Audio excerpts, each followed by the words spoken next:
E vamos dar continuidade de onde nós paramos na aula passada. Só fazer um breve recorte do que nós vimos, o tópico que nós estamos, enquanto o pessoal vai terminando de chegar aí. Nós, na aula passada, iniciamos os sujeitos do processo. Nossa, é errado de iniciar aí. Dentre os sujeitos do processo, nós já analisamos, nós começamos a análise do juízo,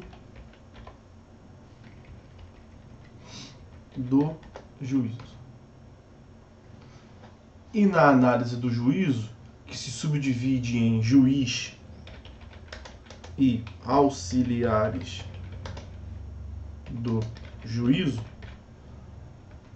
nós, na aula passada, falamos sobre o juiz. Dentre as considerações sobre o juiz, nós falamos sobre os poderes, deveres e faculdades do juiz e a questão da responsabilidade do juiz. Então, poderes, deveres e responsabilidade do juiz. Falamos de alguns atributos do juiz, como a questão da inafastabilidade, o princípio da congruência, recordando o que nós já vimos em TGP1. E nós paramos na questão da um outro atributo do juiz é a imparcialidade. O juiz deve ser um terceiro imparcial. Nós falamos sobre isso, fizemos uma introdução sobre essa questão da imparcialidade, e aí nós paramos nos vícios da imparcialidade, manifestações práticas que desrespeitam a necessária imparcialidade. Então, a quebra da imparcialidade, que ensejará a parcialidade, o correto é a imparcialidade, a não parcialidade. A quebra da imparcialidade significa que o juiz é parcial. E não pode. Não pode ser parcial. A quebra da imparcialidade se dá pelo impedimento ou pela suspeição. Impedimento ou suspeição. E nós já fizemos uma introdução sobre a distinção básica entre eles. Que impedimento há uma presunção absoluta de parcialidade ou de quebra da imparcialidade, ao passo que na suspeição nós temos uma presunção relativa de parcialidade, de quebra da imparcialidade. Então, presunção relativa de parcialidade é a suspeição. Tá ok? Então, vamos ver as hipóteses de impedimento e de suspeição para a gente fechar essa parte do juiz. Vamos ver também o procedimentozinho, como é que é essa questão da alegação. Vamos lá. Artigo 144. Olha lá. Capítulo 2º. Olha só esse capítulo 2º aí sobre os juízes. O capítulo 1º é dos poderes, deveres e responsabilidades do juiz, que nós já analisamos. Agora, capítulo 2º lá do título do CPC, sobre o juiz, dos impedimentos e da suspeição. Quer dizer, das hipóteses em que o juiz é absolutamente presumível parcial e as outras hipóteses em que tem conversa. Ele é relativamente presumível imparcial. Parcial, quer dizer. Então, vamos lá, 144.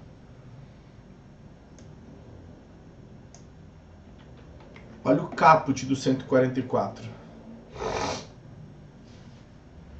Há impedimento. Então, são hipóteses em que existe impedimento do juiz, sendo-lhe vedado exercer suas funções no processo. Então, olha o caput do 144.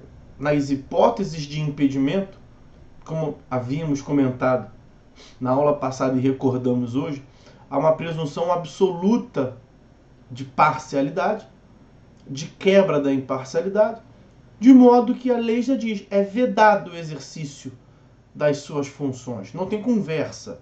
Ele está proibido. Quais são as hipóteses? Vamos ver uma por uma.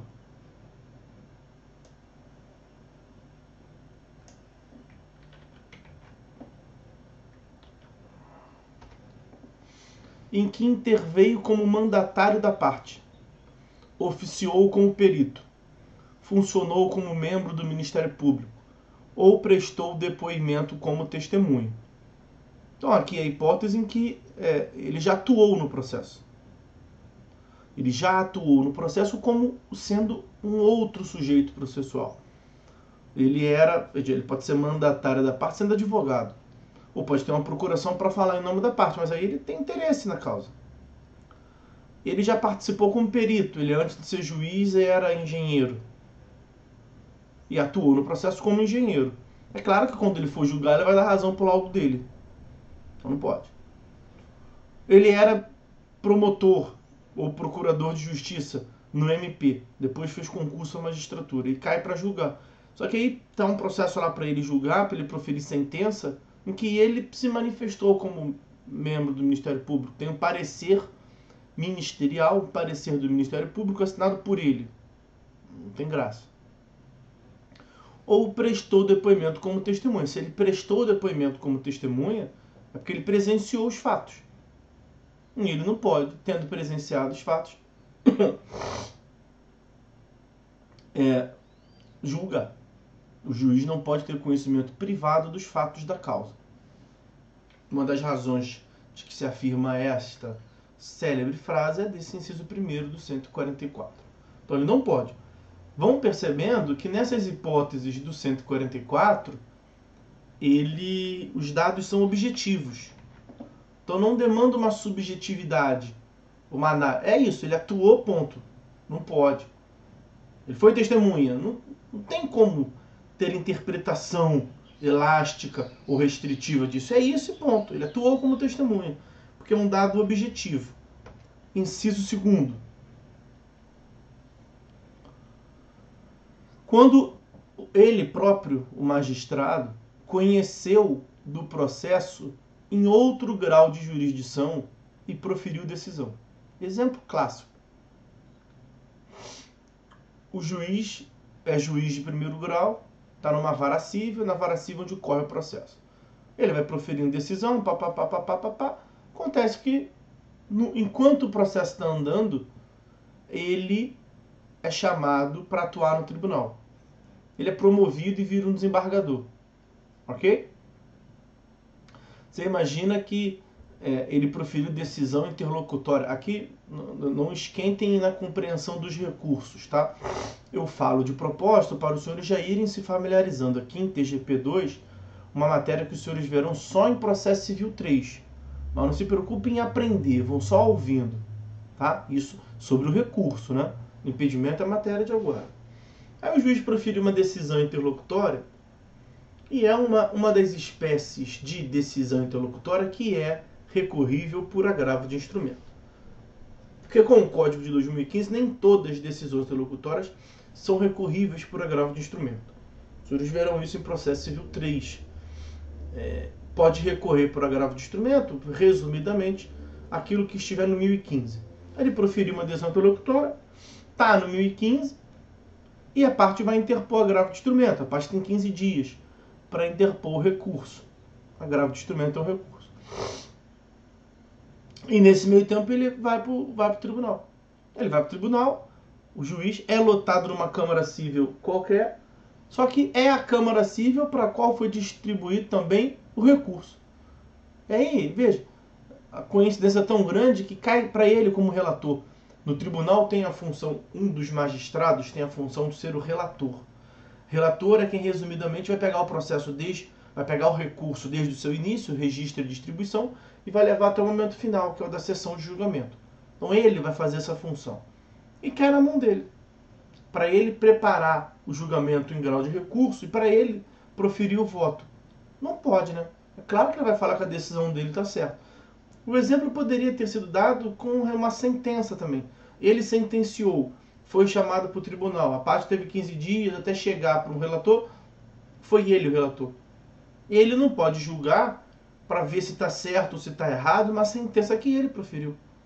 Aí, mais evidente ainda, né? Então ele participou do processo em outro grau, tendo proferido decisão, não pode exercer de novo a jurisdição, porque ele vai ser parcial. Terceira hipótese, inciso terceiro. Ele vai ser impedido, o juiz, quando nele estiver postulando no processo, né? Vai ser impedido no processo quando no processo estiver postulando como defensor público, como advogado, como membro do Ministério Público, seu cônjuge ou companheiro, ou qualquer parente consanguíneo ou afim, em linha reta ou colateral, até o terceiro grau, inclusive. Então aqui não é um vínculo dele direto com o processo, dele diretamente, mas é por um parente seu ou por seu cônjuge ou companheiro. Então não tem graça o juiz julgar o processo na qual o advogado do autor é sua mulher, o seu marido, nos dias de hoje. É o seu sobrinho, é o seu filho, é o seu pai. Não pode. Poderia até imaginar um magistrado, um juiz que diga assim, não, eu sou absolutamente isento, sou totalmente imparcial, eu separo o público do privado. Se eu tiver que julgar contra minha mulher, né, contra o cliente da minha mulher, porque ali atuando como nele postulando. Então quem tem capacidade postulatória é o advogado. Então ali é função técnica. Então a mulher do juiz é a advogada, o irmão do juiz é o defensor público, o pai do juiz é o procurador de justiça no MP. Aí não pode julgar. Mesmo que se pudesse imaginar, como eu dizia, um magistrado que vai separar as coisas, a lei, pelo bem e pelo mal, mandou separar tudo. Separar, não pode julgar. Há uma presunção absoluta, portanto, de que ele vai ser parcial. E é natural do ser humano mesmo. Já lê querendo ver o acerto naquilo que tua mulher falou, naquilo que teu filho, orgulho de papai, vai se pronunciar. Não pode.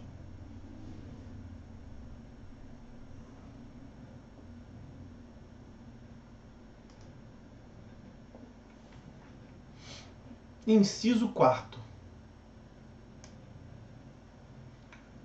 Aqui não é que estão atuando quem tem vínculo com ele como advogado, como capacidade postulatória técnica, não. Aqui é a própria parte. Então, olha só, inciso 4. Ele vai ser impedido e não vai poder atuar no processo quando for parte no processo ele próprio. Pô, é o caso mais evidente, né? O juiz vai julgar um processo no qual o autor, quem está formulando o pedido, tá ventando a beça aqui em Friburgo, e muito frio. Então o juiz vai julgar um processo no qual o demandante, quem está formulando o pedido a favor, é ele mesmo. Então ele formulou um pedido de 5,5 milhões de reais, caiu para ele julgar. Aí é mole pra gente, né? Pode, óbvio que ele não pode julgar o processo dele, mas não para nele. Quando for ele próprio, quando for o seu cônjuge, o seu companheiro, marido, mulher, ou companheiro, ou parente consanguíneo afim, em linha reta ou colateral até o terceiro grau, inclusive seu pai, seu filho, seu irmão, seu primo, não pode julgar. Seu sobrinho, não pode julgar. Quando essas pessoas forem partes. Porque aí, evidentemente, há uma chance enorme dele julgar a favor da parte. Inciso 5º.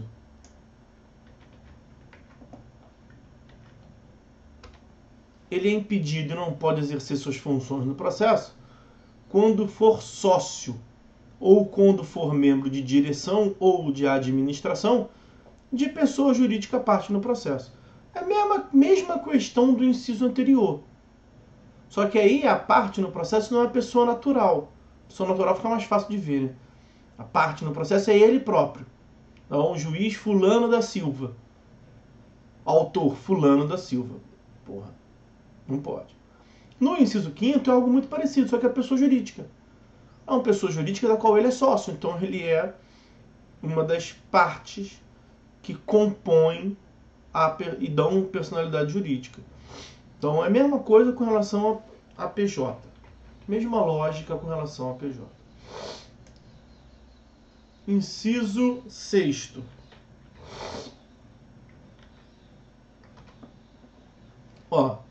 Quando ele não pode julgar o processo porque ele é impedido quando o juiz for herdeiro presuntivo, donatário ou empregador de qualquer das partes. O vínculo aqui, nesse caso, é no caso de cujos. Quem faleceu, ele é um herdeiro presuntivo.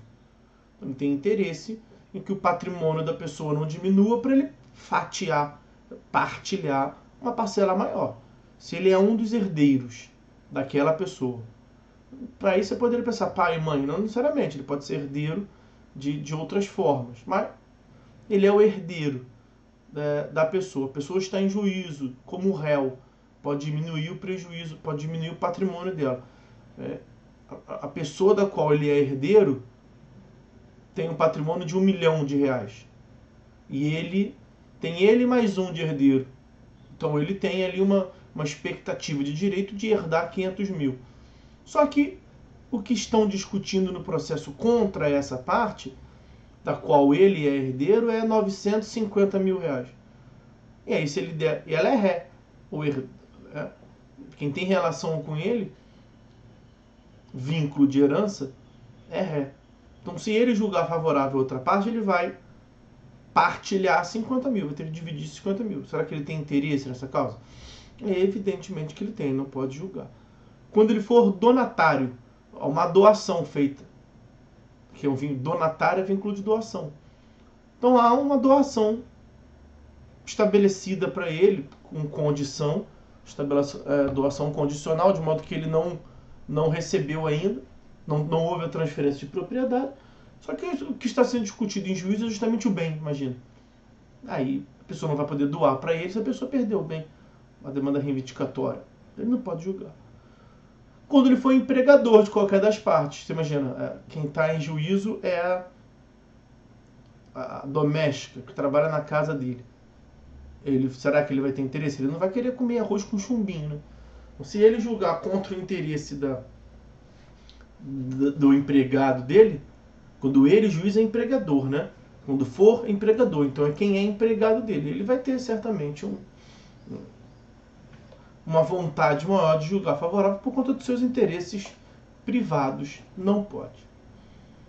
Inciso 7º. O juiz é impedido e não pode exercer jurisdição quando figura no processo como parte instituição de ensino com a qual ele tenha relação de emprego ou prestação de serviço. Pouco importa aqui. Aqui é só uma questão de se ele é empregado formal ou se ele presta algum tipo de serviço. Qualquer tipo, assessoria, consultoria. Porque o juiz pode ter dois cargos, né? Pode ter dois vínculos. Em regra, não. Mas tem uma exceção, que é justamente com relação à instituição de ensino. O juiz pode acumular com a função de professor.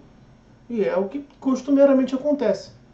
Aí o juiz é professor da Cândido Mendes e cai um processo da Cândido Mendes para ele julgar. Ele não pode julgar. Ele pode ter, certamente ele vai ter interesses negociais, vai ter interesses, vai ter tráfico de influência, então ele não pode julgar.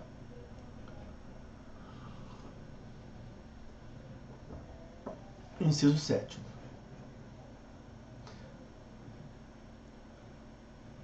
Vou pular o inciso 8º. Olha o inciso 9º aqui. Pulei o 8º de propósito, quero deixar para o final o 8º, tá? O inciso 9º. O juiz não pode julgar quando promover ação contra a parte ou seu advogado. Aqui o juiz promove uma outra ação contra a parte, então tá na mão dele para ele julgar o fulano da Silva. Só que em outro processo, ele é o autor contra o fulano da Silva. Você imagina, Arthur vai a juízo em face de fulano da Silva. Arthur é o juiz. O juiz pode ser autor? Pode, ele não pode julgar o seu próprio processo. Só que fulano da Silva tem um patrimônio de R$1 milhão. E o juiz vai em face desse fulano da Silva para cobrar R$900 mil. Então ele tem dinheiro para me pagar. Só que eu recebo como juiz um outro processo na qual o fulano da Silva também é réu e na qual se cobra dele R$1,5 milhão. Será que eu vou ter interesse de... Veja, a hipótese não é que eu sou o juiz do meu próprio processo. Isso já é um outro inciso ali em cima, o inciso 4º. Não é disso que nós estamos falando. É que eu tenho diante de mim para julgamento um processo no qual a parte ré é a mesma parte ré da qual eu proponho ação contra ela. A demanda que eu proponho ação contra ela está em outro juízo. Não tem impedimento pelo inciso 4º. Não tem. Mas calhou dessa parte ré, o fulano da Silva, ter 2 processos na justiça. Ele só vai conseguir pagar um. Porque ele tem um patrimônio de 1 milhão e deve 2,4 milhões, não é isso? Ele deve 1,5 milhão para a parte X e deve 900 mil para mim. Ao fim e ao cabo, resumidamente, ele vai pagar um só quem ganhar primeiro. Será que eu vou ter interesse? Ou em julgar contra quem está pedindo, para que o fulano da Silva ganhe, que ele é meu réu, e aí vai ficar com patrimônio para me pagar. Mas isso seria muito descarado. Vamos supor que não tem como julgar contra. Não tem como. Se eu forjasse prova. Mas será que eu tenho interesse em retardar esse processo? Pô, não é só não julgar, né? O meu processo anda lá, eu ganho lá, papai, eu vou segurando o processo aqui. Pô, é evidente que não pode. É evidente que não pode. Ou o advogado. Aí é mais, veja, mais frágil um pouco. Mas aí eu posso. Quando promover ação contra a parte ou o seu advogado. Caiu no processo diante de mim aqui um processo na qual não é a parte que eu advogo contra, não. Lá naquele outro processo, o advogado do X, que é o meu devedor, é a dona Conceição. Doutora Conceição. E aí a doutora Conceição propõe uma ação contra o meu, que eu não posso também criar dificuldades de modo que ela tenha que dar mais atenção para esse processo que está no meu gabinete do que o outro.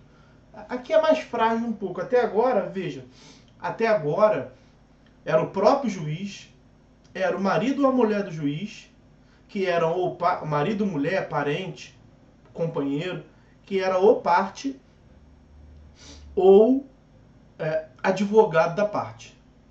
Mas tinha um vínculo de parentesco ou de matrimônio com o juiz. Aqui no inciso 9º é um advogado qualquer. Aí ficou mais frágil, tem críticas da doutrina. Essa parte final do inciso 9º. E o inciso 8º que eu separei. Olha o alcance do inciso 8º.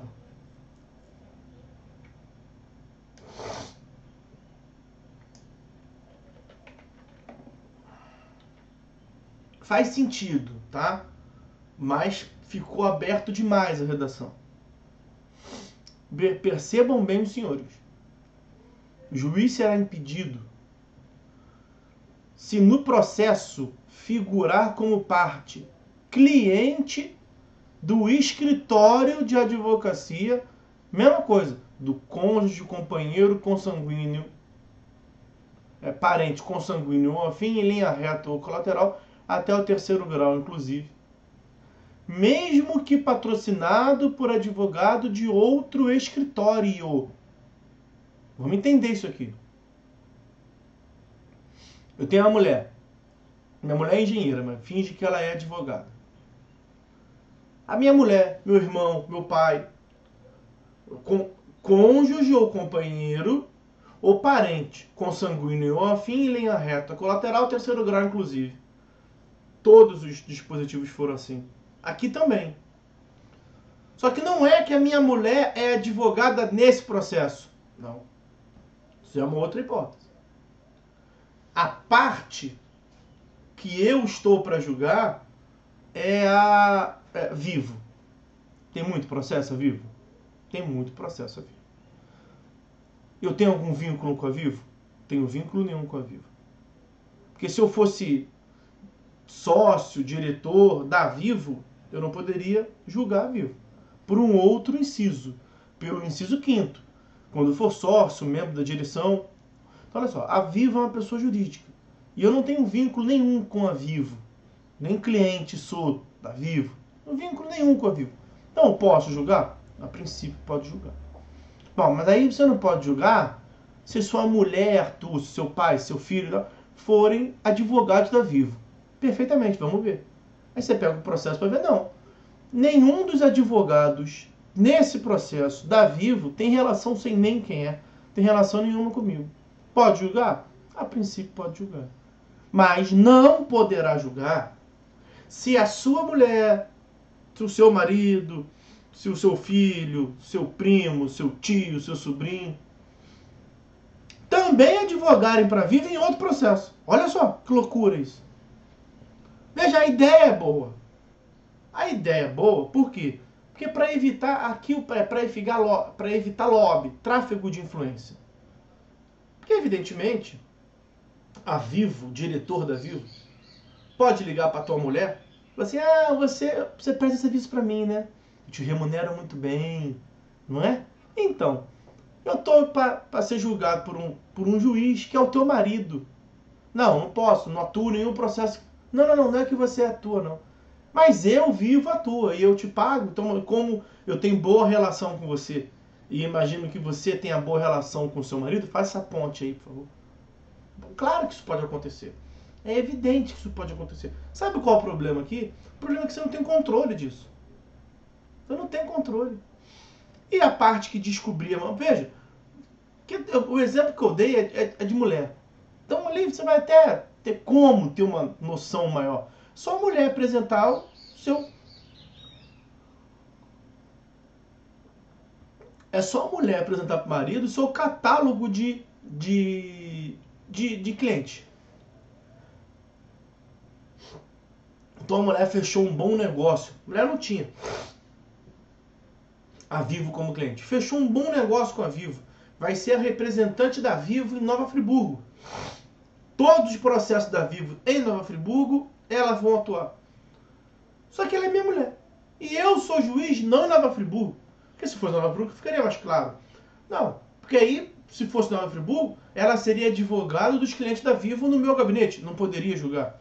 Não, eu sou juiz na comarca do Rio de Janeiro. E a Vivo tem outro escritório de advocacia no Rio de Janeiro. Consequência, não posso julgar. Pela lei, não posso julgar, eu sou impedido. É tua mulher, tudo bem. Tá, mas... E se for, nessa hipótese aí, um sobrinho do juiz que ele nem tem contato? Acontece? Acontece. Um juiz no Rio de Janeiro tem um sobrinho no Tocantins que nem tem contato com esse sobrinho, não liga para dar parabéns, não sabe da vida do sobrinho, esqueceu que existe. E o inverso, não é que o juiz é um filho da puta, não. Não tem vínculo familiar, não tem contato. O sobrinho também não liga, eles não se falam. E o sobrinho calhou de ser advogado, o juiz nem sabia. O juiz nem sabia. Às vezes não sabia nem da existência desse menino. Ele virou advogado. Ele era um menino, um catarrento. O juiz esqueceu da vida dele. Ele virou advogado. um grande advogado, o principal advogado, nem lembro, Tocantins, e tem uma carteira enorme de clientes. Ah, mas são clientes de Tocantins, quem disse? Pode ser um cliente de rede nacional, Magazine Luiza, Petrobras, um cliente nacional. O cara advoga para ele lá. O juiz não pode julgar aqui. Porque veja, pela redação do dispositivo é isso, em que figurar como parte o cliente do escritório. Veja, pode ser pior ainda. Pode ser que esse sobrinho dele lá, no Tocantins, agora é Palmas, né? Capital Tocantins, sei porque eu acho que é Palmas. O sobrinho dele, que ele nem lembrava quem é, nem sabe que é advogado, não vai ter influência nenhuma no processo, é advogado tributarista. Só trabalha com imposto de renda, então a atuação dele é com o fisco, com a fazenda pública. Mas no escritório que esse sobrinho dele trabalha, é um escritório grande, tem vários setores. Tem área criminal, improbidade administrativa, direito administrativo, constitucional, tem área civil, área tributária. Você é juiz civil. Olha só, você é juiz civil. Tá para julgar vivo. Aquele cliente, aquele teu sobrinho, que você nem sabe quem é, ele já não tem relação contigo e também não tem relação com a Vivo. Porque ele só trata de imposto de renda de pessoa física. Perceba, aqui nessa hipótese, a linha é muito tênue. Você teria que imaginar uma teoria da conspiração para ver que o diretor da Vivo descobriu a existência de um sobrinho seu que atua milhares de quilômetros dali e é advogado e integra uma banca de advocacia da qual ela também é cliente, para que ela pudesse bater um fio para lá, para falar com o dono do escritório lá, para falar com o setor lá, para chegar no cara para exercer influência. Aqui é muito frágil, então aqui sofre crítica da doutrina. E pela redação, o juiz é impedido. Então, todos os pares, ou das duas uma, ou para que o juiz possa exercer a função dele, ninguém da família dele pode ser da área do direito, porque veja, é como advogado, membro da advocacia de escritório. Então ninguém pode ser advogado. Então, ou se quer fazer direito, meu sobrinho, tio, tanto tempo que eu não falo com o senhor é juiz de direito, lembrei, né, aí no Rio. Pois é, acabei de me formar aqui acabei de passar no vestibular.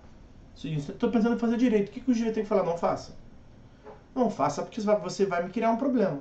Então eu não vou poder julgar nenhum processo de cliente do seu escritório quando você vier a ser advogado. Então ou você faz direito para passar para ser juiz, para ser promotor, porque como advogado eu não vou poder atuar em ninguém. Não faz sentido isso. Aqui a lei foi longe demais e tirou aquilo que eu passei para vocês, que é um dado objetivo. Bom, dado objetivo até tem dado objetivo. Porque ninguém tem dúvida se é marido e mulher, ninguém tem dúvida se é parente, consanguíneo ou afim, em linha reta, colateral, terceiro grau, inclusive, e ninguém tem dúvida que o cara é advogado. Então, o objetivo é.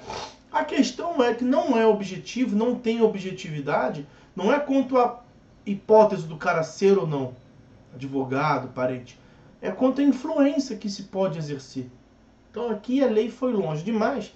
Certamente vai encontrar temperamento em sede jurisprudencial. Sede doutrinária já tem, aqui teria que demonstrar influência. Tá? Em sede jurisprudencial vai ter, porque senão, veja, os ministros do STF e do STJ não poderão julgar. Porque os parentes dele, justamente por isso, por ser parente do ministro do STF e do STJ, atuam em escritórios de advocacia enormes. Por exemplo, o Fux. A filha do Fux virou agora desembargadora no TJ do Rio de Janeiro. Mas ela era advogada do Sérgio Bermudes, um dos maiores escritórios do Rio de Janeiro. Mariana Fux. Entrou pelo 5º Constitucional, do que nós falamos na aula passada. Uma das formas de investidura, artigo 94 da Constituição Federal. A filha do Marco Aurélio Melo era de um outro grande escritório que eu me fiz, não sei qual é exatamente, mas era de um grande escritório. Passou para ser desembargadora também no Tribunal Regional Federal do Rio de Janeiro.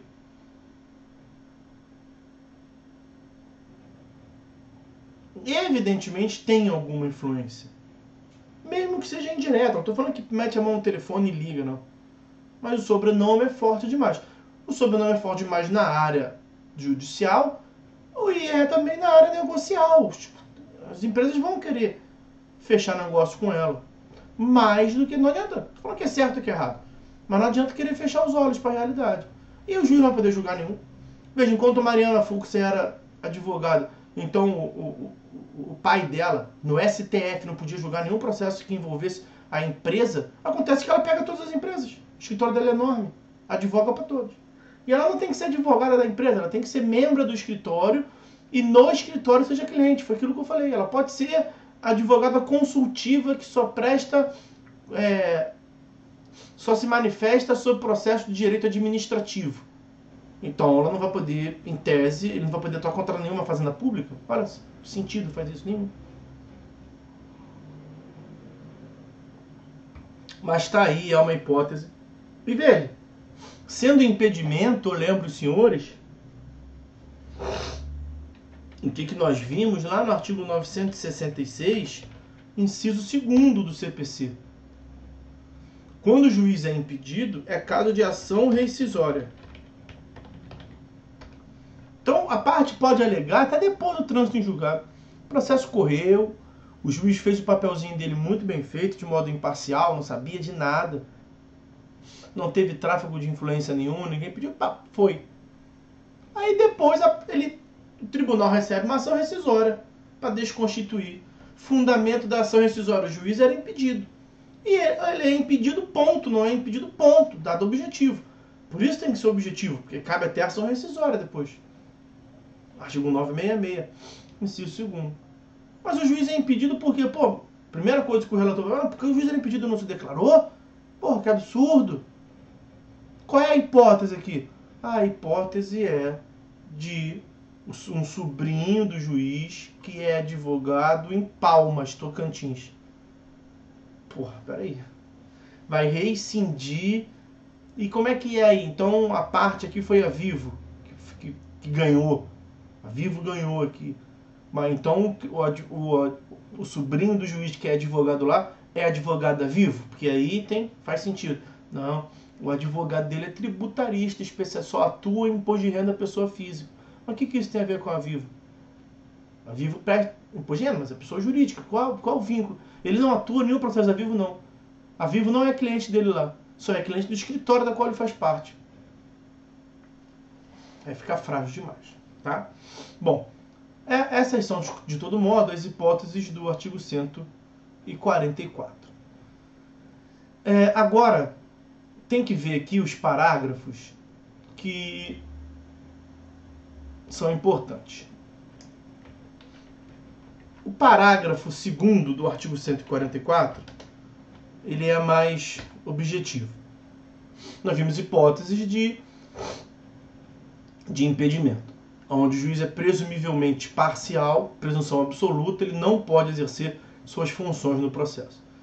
É natural que, se ele for um juiz linha dura, ou um juiz que tem uma posição contrária à parte, a parte venha a produzir uma dessas hipóteses aí.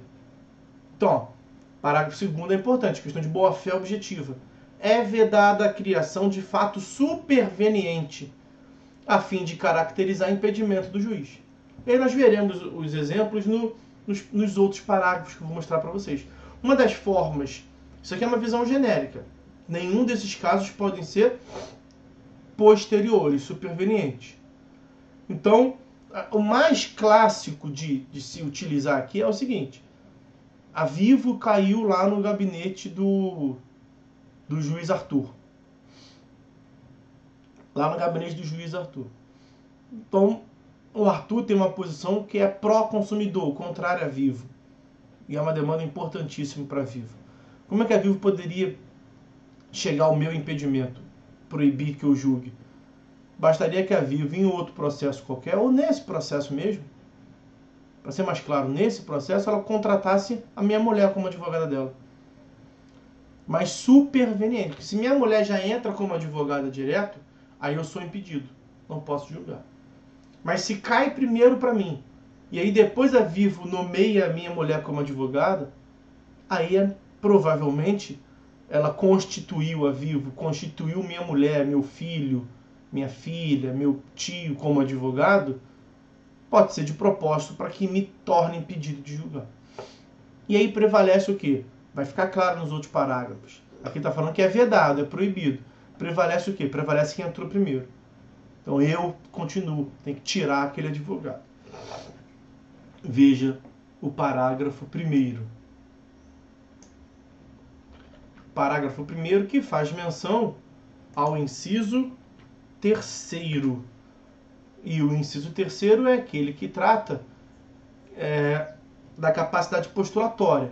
Então, quando um parente meu, um cônjuge ou companheiro, parente, consanguíneo ou afim em linha reta ou colateral até o 3º grau, inclusive, quando um desses sujeitos é advogado, é defensor, é membro do MP no mesmo processo. Então, essa é a hipótese que eu mencionei. Na hipótese do inciso 3º, que é essa que nós vimos, o impedimento só se verifica quando o defensor público, o advogado ou o membro do Ministério Público já integrava o processo antes do início da atividade judicante do juiz.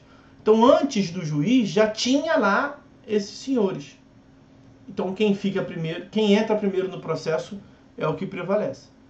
Se eu já estou no processo como juiz e a parte nomeia minha filha, deve ser de propósito. Pode até não ser, mas a lei aqui não está querendo saber questões subjetivas de intenção ou não.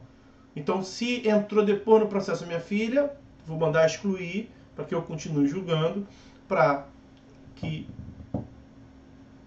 ele mandar a parte procurar outro advogado. Não se pode criar de propósito uma nulidade, um impedimento, e prevalece aquele que entrou primeiro no processo.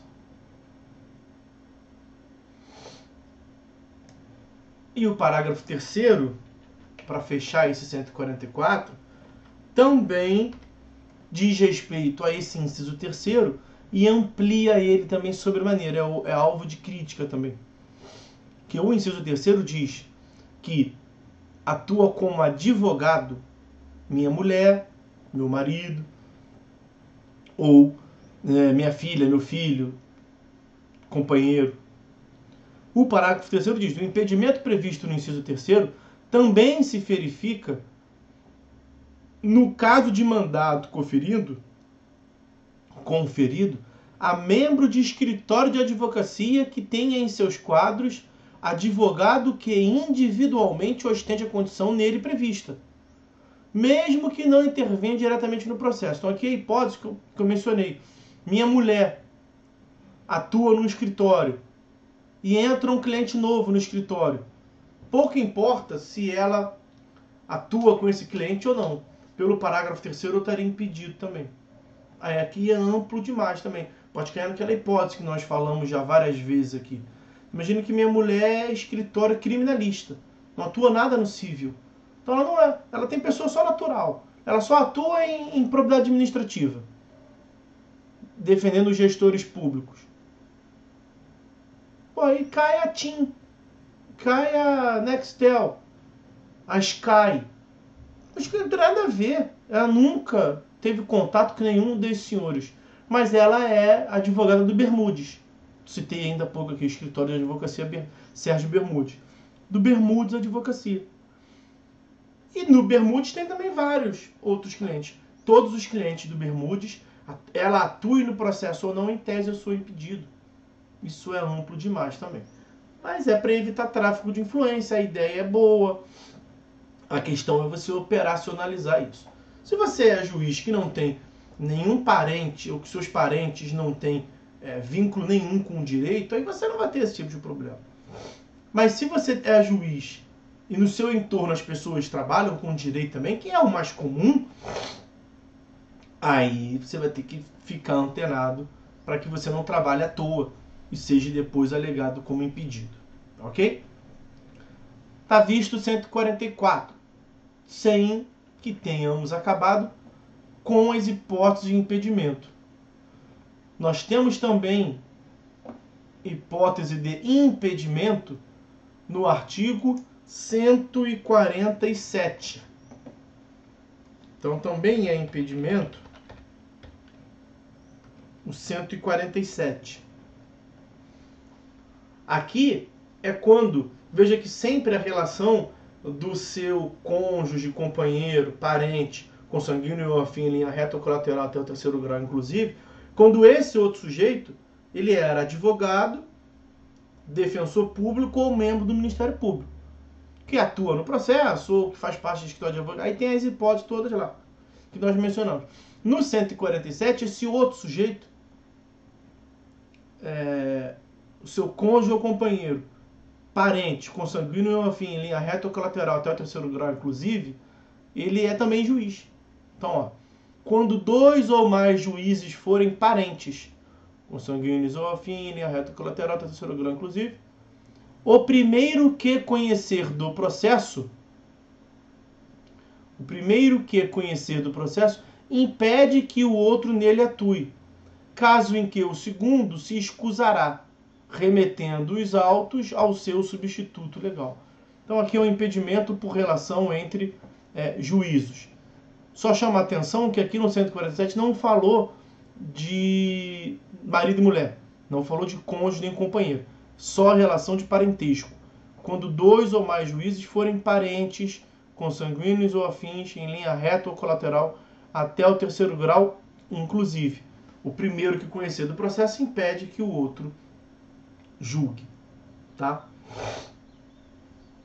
Aplica-se também o 147, mesmo que, pelo menos sempre se aplicou, essa hipótese no caso de marido e mulher, no caso de cônjuge. Tem que ver como é que a jurisprudência vai evoluir nesse sentido. Eu não vi nenhuma decisão a respeito. Tá?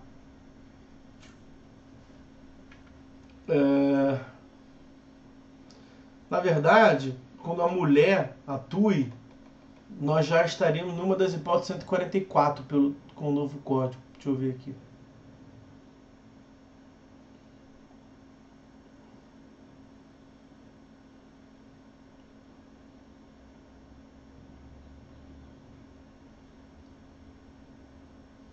Não. Não, então é uma questão de interpretação extensiva mesmo desse 147. Bom, vamos ver agora as hipóteses de suspeição. Vimos 144, vimos 147. Já havíamos tratado do 148, que é o que estende aos membros do Ministério Público. Vamos colocar ele depois de novo no final. Vamos ver agora o 145. A suspeição do juiz. A suspeição do juiz, como eu já adiantei para os senhores, gera a presunção relativa de parcialidade. Por quê? Porque são situações subjetivas. São situações mais tênues quanto a essa questão da quebra da parcialidade. Não fica tão claro. Por exemplo, vai falar que o juiz é amigo ou inimigo. A questão da amizade não se comprova igual marido e mulher, que uma certidão prova. Nem filiação, que uma certidão prova. Como é que você vai dizer se é amigo ou não é? O cara pode chegar no juiz, processo e falar: esse juiz pode me julgar não, que ele é meu amigo. Meu amigo? Não te conheço, nunca te vi. Ah, não, nós já jogamos uma pelada junto uma vez em 1980. Pô, somos amigos por conta disso? É um vínculo... Mas pode ser que o cara se conheceu em 1980 jogando uma pelada e se tornou amigo, né? Então essa é uma questão complicada. Quer ver? Inciso primeiro. Não é um vínculo tão objetivo, é um vínculo mais subjetivo. A suspeição do juiz, o juiz é suspeito. A suspeição do juiz, quando o juiz for amigo íntimo ou inimigo de qualquer das partes ou de seus advogados. A dificuldade é você comprovar essa amizade. Eu vi um processo, certa vez, no qual a parte alegou, depois da parte ter apurrinhado o processo, eu não atuei nesse processo não, mas tive conhecimento. Após da parte ter apresentado diversos institutos procrastinatórios para fazer o processo não andar, ficar parado, para atrapalhar o processo, a parte alegou que o juiz não podia julgar. Por que o juiz não podia julgar? Porque ele era amigo do juiz. A parte era amiga do juiz. A parte estava em causa própria, então era a parte / advogado. Ela era amigo do juiz. Por que ela era amiga do juiz? Porque eles se formaram juntos na universidade. E o juiz foi pegar, o juiz colocou, fui verificar, é verdade. Mas eu não sou suspeito, nada não. Porque eu não tenho contato nenhum com esse senhor, nem lembro quem é. Eu fui ver nas atas lá, no convite, tal, nos documentos que eu tenho, realmente tem o nome dele, desse senhor. Mas eu não sou amigo. Então veja, o cara se utilizou de até isso ele botou no processo. Até a suspeição do juiz ele alegou. Atitudes procrastinatórias. Mas veja como é que a suspeição é diferente do impedimento. No impedimento, o sujeito é pai, o sujeito é filho, é marido, é mulher. Um dado objetivo. Aqui na suspeição é um pouco mais tênue. É amigo. Quem é amigo? E hoje em dia todo mundo é amigo, né? Fala amigo, amigo, amigo. Mas ali a lei fala amigo íntimo, quem tem uma relação de intimidade muito próximo do juiz. Bom, também vai ser suspeito o juiz. O juiz também é suspeito quando ele receber presentes de pessoas que tiverem interesse na causa, antes ou depois de iniciado o processo. O juiz quer aconselhar alguma das partes acerca do objeto da causa, ou o juiz que subministra meios para atender as despesas do litígio. O juiz pagou as custas da parte. Não pode. Porque ele tem um vínculo. Mas como é que você vai comprovar o vínculo que o juiz deu conselho para a parte fazer isso, aquilo, outro? Porque ou o juiz mesmo vai falar isso, não posso, porque eu aconselhei a parte. Ou a parte vai falar, não, esse juiz não pode, que ele me aconselhou. E como é que a outra parte vai saber disso? O juiz não pode ser professor. Aí você imagina que na sala dos professores, o juiz, não na função de juiz, na função de professor, ele vem aconselhar a parte. Veja, não precisa ser, a parte precisa ser um outro professor, tem um vínculo direto com ele, é muito amigo dele. Não, é um auxiliar de escritório lá, é um sujeito lá da parte administrativa. Ele nunca nem conhece aquele senhor, aquele cara, não conhece. Mas estava uma discussão lá, perguntou para quem sabia, o juiz sabia, falar, acho que você tem que fazer tal coisa, aquilo outro. Tá. Aí o cara propõe a demanda, cai com quem? Com o juiz. O juiz pode falar, não, eu não posso julgar porque ele fez isso porque eu falei para ele julgar, para ele fazer? Pode, o juiz pode fazer, é o que se espera. A parte pode falar, não, esse juiz não, que eu fiz o que ele mandou fazer, então já ganhei a causa, né? A parte pode, mas isso, a questão é, e se eles não alegarem, como é que a outra parte vai saber disso? Aí fica, é muito frágil, tá vendo? É muito tênue, uma linha fininha. Difícil de você verificar, constatar isso na prática.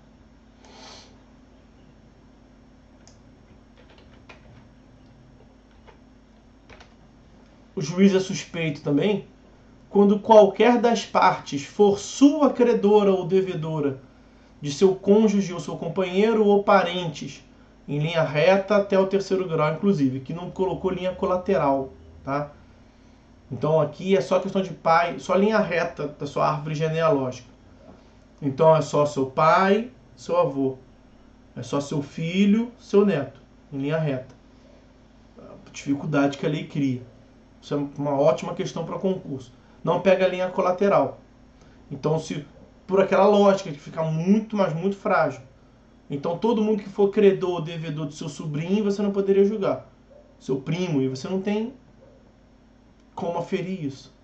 Você não tem nem como aferir em relação ao seu avô, ao seu pai, ao seu filho e ao seu neto, o que dirá em linha colateral. Linha colateral, se os senhores tiveram aula de direito de família, linha colateral é quando o parentesco é na lateral. da sua árvore genealógica. Não propriamente você e sua linha reta, mas é quando vai aquela assim, ó, vai aumentando. E aí cai para julgar um sujeito que te deve. Você vai querer julgar para ele ganhar, para ele ter dinheiro para te pagar? Você não recebeu o dinheiro, você emprestou dinheiro e não recebeu porque o cara quebrou. O cara não tem de onde tirar.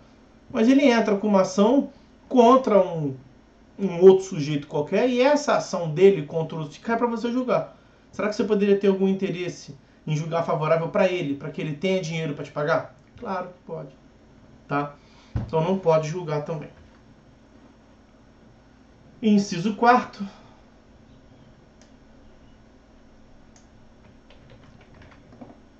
Bem amplo. Quando o juiz for interessado no julgamento do processo em favor de qualquer das partes.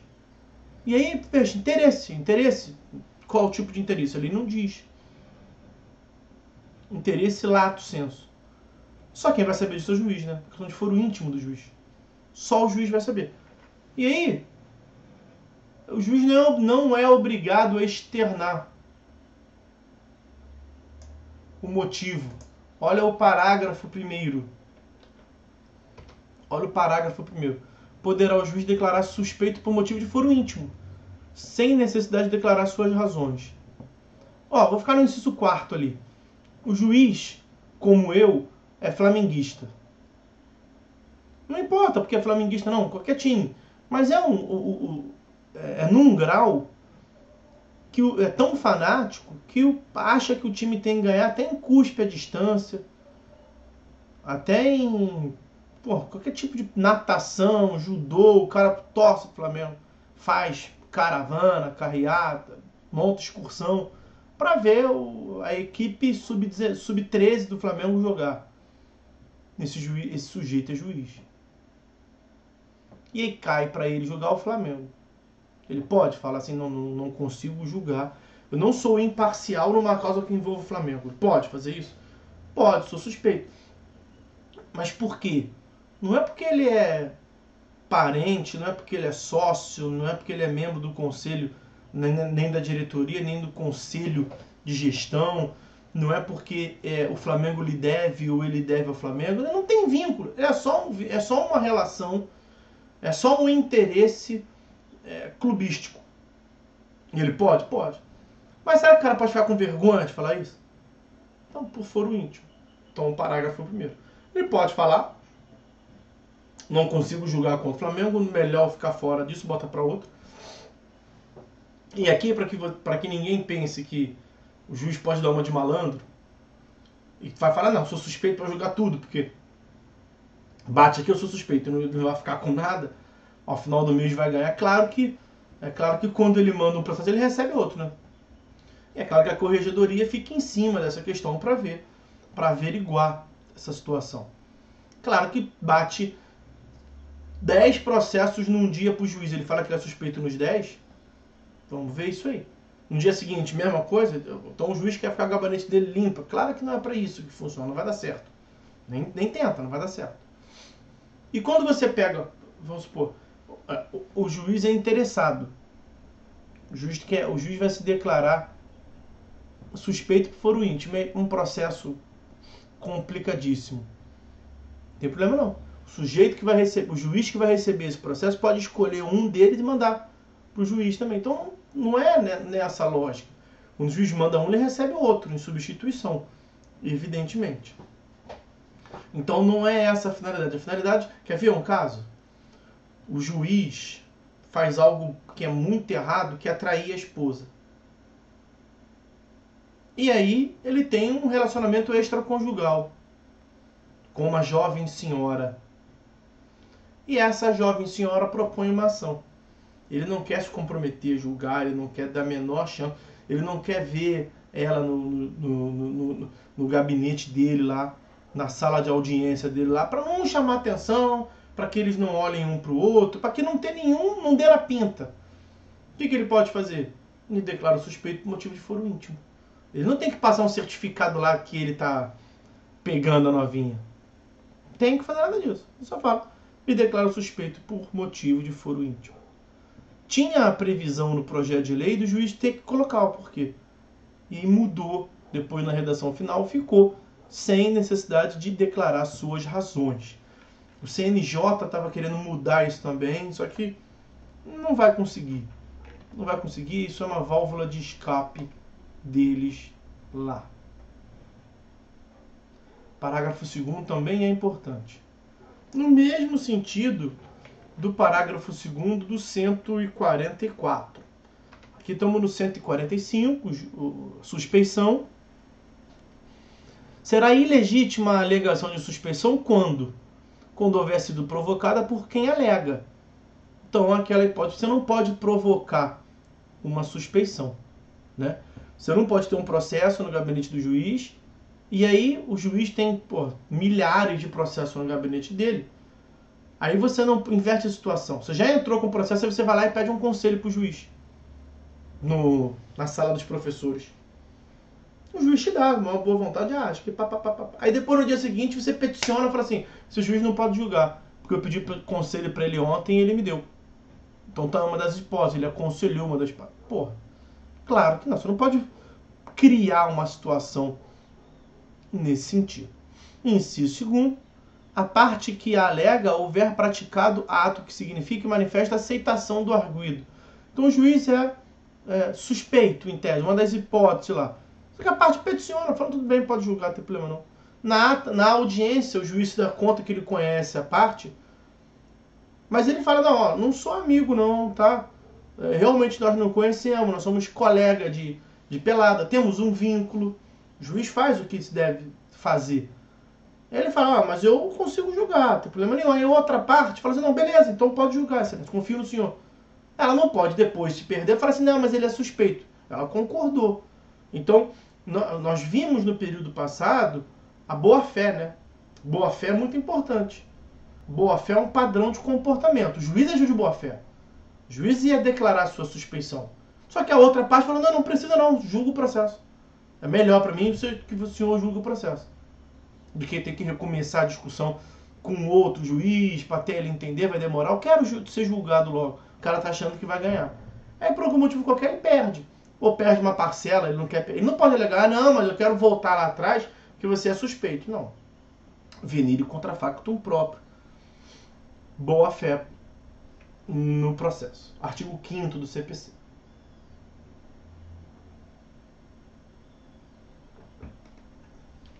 Então tá visto o 144, tá visto o 145, tá visto o 147. O 148, que nós já vimos na aula passada, naquela introdução, vai dizer que aplicam-se os motivos, o impedimento que nós vimos no 144 e no 147, e a suspeição que nós vimos no 145, o tempo todo a lei tratou como sendo juiz. Só que não apenas o juiz. 148 vai dizer também ao membro do Ministério Público, aos auxiliares da Justiça e aos demais sujeitos que devem ser imparciais no processo. É claro que aí não botou advogado, porque o advogado não é imparcial. O advogado é, por excelência, parcial. O advogado está ali para fazer o seu cliente ganhar. Então, as hipóteses de impedimento, o advogado pode ser uma causa de impedimento de um outro sujeito. O juiz, o promotor, o conciliador. Então, membro do Ministério Público, auxiliar da Justiça, exemplo, conciliador, mediador, são auxiliares da Justiça. Nós veremos já. E qualquer sujeito que tem que ser imparcial. No processo perito, por exemplo. Ok? Ok. Agora faltou ver o 146. E o 146 trata do procedimento. Do procedimento. Ó. Como é que funciona a alegação de impedimento à suspeição? No prazo de 15 dias, a contar do conhecimento do fato, a parte alegará o impedimento ou a suspeição em petição específica dirigida ao juiz do processo. Então você não vai para uma outra instância inicialmente. Você acusa o juiz para o juiz de impedimento ou de suspeição em 15 dias. Na qual indicará o fundamento da recusa o fundamento da recusa do juiz, porque que o juiz não pode ser, então qual é o fundamento do impedimento, qual é o fundamento da suspeição, podendo instruir a petição com documentos em que se fundar a alegação e com rol de testemunhas. É claro, você tem que ter a causa de pedir, exposição do porquê que você alega que o juiz é impedido ou suspeito e as suas provas que você tem. É o que o 146 diz no prazo de 15 dias. Esse prazo de 15 dias, eu só lembro aos senhores, uma vez mais, que a suspeição é 15 dias, passou 15 dias, não tem mais o que fazer. O impedimento é uma questão de ordem pública. E sendo uma questão de ordem pública, olha o 966, inciso 2º do CPC. Pode ser alegada até 2 anos depois do trânsito em julgado, por mediação rescisória. Tá? Então, o que está sendo dito ali no 146 não são 15 dias sob pena de preclusão, quanto ao impedimento só. Parágrafo 1º.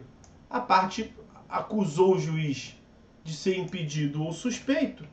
O juiz vai ser ouvido, evidentemente, né? Parágrafo 1º. O juiz pode reconhecer. Se o juiz reconhecer o impedimento ou a suspeição, ao receber a petição da outra parte, ele, juiz, vai ordenar imediatamente a remessa dos autos ao seu substituto legal. No juízo tem um substituto sempre legal do juiz. Isso se ele reconhecer. Caso contrário, se o juiz afirmar que não é impedido, que não é suspeito, o juiz pode brigar. Caso contrário, ele vai determinar a autuação em apartar da petição, vai gerar autos separados.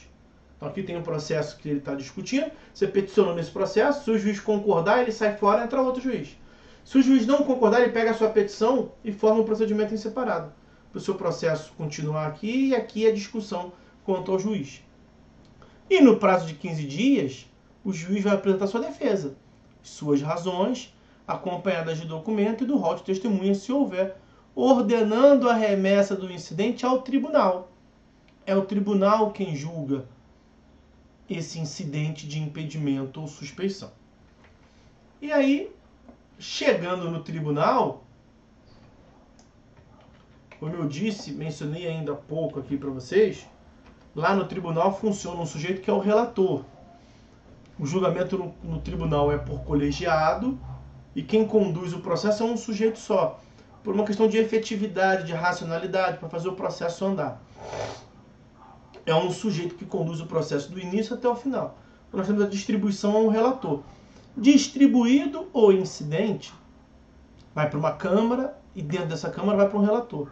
O relator deverá declarar os seus efeitos, sendo que, se o incidente for recebido sem efeito suspensivo, o processo voltará a ocorrer. Com o efeito suspensivo, o processo permanecerá suspenso até o julgamento do incidente. Já está explicado. O que é o efeito suspensivo? Saber se aquele ato que você moveu pode ser um recurso, por exemplo. O recurso pode ter efeito suspensivo ou não. Esse incidente de impedimento ou suspeição pode ter efeito suspensivo ou não. O que consiste o efeito suspensivo? É de fazer suspender não o próprio incidente. O incidente tem que andar. Não o próprio recurso. O recurso vai andar. Se tem efeito suspensivo ou não, vai fazer suspender o outro. Então, aqui está o incidente de impedimento, suspeição, que está no tribunal. Aqui está o processo onde começou. Se o seu incidente tiver efeito suspensivo, isso aqui para. Não anda, fica parado. E isso aqui vai andando para julgamento. Se o seu incidente não tiver efeito suspensivo, não vai suspender esse aqui. Então, quando anda no tribunal acusando o juiz disso, daquilo, o juiz continua tacando pau nesse processo aqui. Ok? Agora, parágrafo 3º. Enquanto não for declarado o efeito em que é recebido o incidente, ou quando o incidente for recebido com efeito suspensivo, a tutela de urgência será requerida ao substituto legal. Então, está suspenso o processo, não é para andar. Ou o juiz ainda não pronunciou se é o caso dele andar ou não. Então está parado esse aqui para ver o que vai fazer. Nós não vimos que tem substituto legal?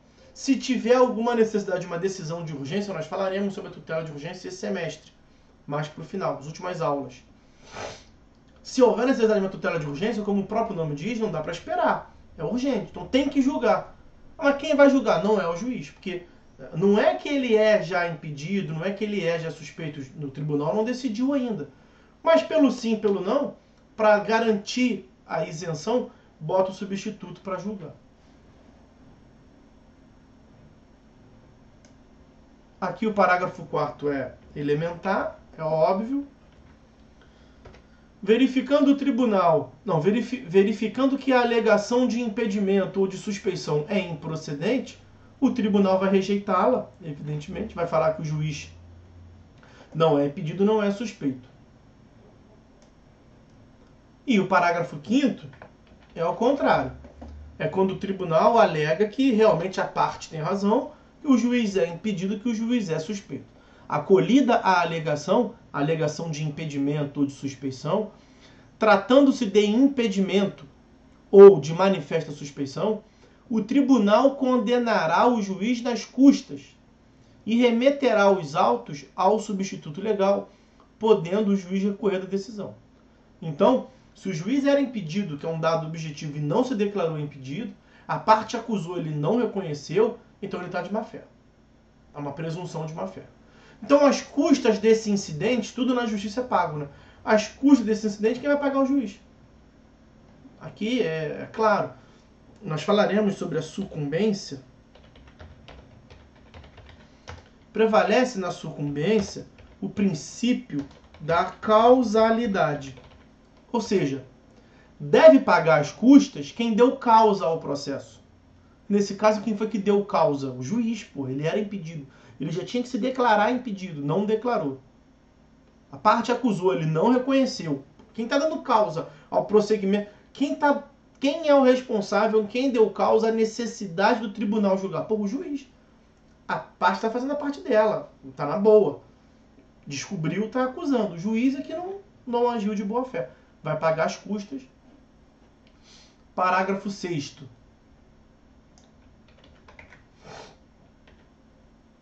Quando, nesse caso de acolhimento, quando se reconhece o impedimento ou a suspeição, o tribunal deve fixar o momento a partir do qual o juiz não poderia ter atuado. Ou seja, a nulidade nem sempre vem do zero, do começo. Porque, quer ver? O processo começou perante o juiz X, que não tinha vínculo nenhum com as partes. Aí ficou 5 anos tramitando, saiu o juiz X porque virou desembargador, saiu o juiz X porque se aposentou, saiu o juiz X porque se acidentou, saiu o juiz X porque pegou Covid. Agora está paralisado, né? Saiu o juiz X, entrou o juiz Y. O juiz Y é impedido. O juiz Y é suspeito. Você não vai anular o processo todo. Você vai anular do momento que ele entrou, a princípio. Mas pode não ser do momento que ele entrou. Aí cada caso é um caso. Pode ser de um momento posterior, de onde surgiu o impedimento. Veja, ele só aconselhou a parte, ele só deu dinheiro para a parte pagar as custas, o juiz Y, 2 anos depois que ele entrou no processo. Não vai pegar tudo. Então tem uma análise casuística aqui, cada caso é um caso, o tribunal vai ter que fixar desde quando que vai ter que voltar ao processo. Porque quando você reconhece que tem um vício de imparcialidade, então o processo começou aqui. O tribunal falou que daqui em diante deu ruim. Você não vai ter que voltar até o começo. O processo está aqui já. Você vai ter que voltar até o momento em que se pronunciou a parcialidade. E aí, por fim, os atos que o juiz praticou, o tribunal vai dizer se são todos nulos ou se vai preservar alguns. O tribunal decretará a nulidade dos atos do juiz, se praticados quando já presente o motivo de impedimento ou suspensão. Então vai ter que fazer essa análise. Se os atos que ele praticou são nulos porque ele já era impedido ou não, o tribunal vai pronunciar. Volta até tal lugar, considerando todos os atos dali para frente nulos. Volta-se a tal lugar, considerando nulos os atos X, Y e Z. Os outros são normais. Vou ter que refazer tudo ou vou ter que refazer uma parcela dos atos. O tribunal que vai dizer isso. Tá ok? Com isso a gente encerra a análise do impedimento e da suspeição, que é importante os senhores terem conhecimento. Quanto aos auxiliares do juízo, nós não vamos ter muito o que falar aqui, não.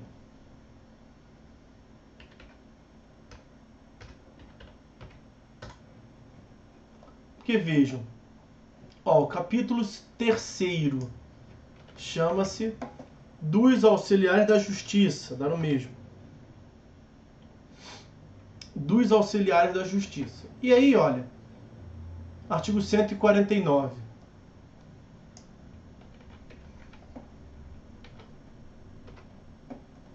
São auxiliares da justiça, além de outros. Então aqui é um rol exemplificativo, não é um rol taxativo. São auxiliares da justiça, além de outros, cujas atribuições sejam determinadas pelas normas de organização judiciária, o escrivão, o chefe de secretaria. Então, chama chefe de secretaria na Justiça Estadual. Chama escrivão na Justiça Estadual, chama chefe de secretaria na Justiça Federal. A única distinção é essa. O oficial de justiça, o perito, o depositário, o administrador, o intérprete, o tradutor, o mediador e o conciliador, o partidor, o distribuidor, o contador não, o contabilista e o regulador de avarias. São sujeitos que atuam prestando apoio operacional, administrativo, para que o juiz possa exercer jurisdição.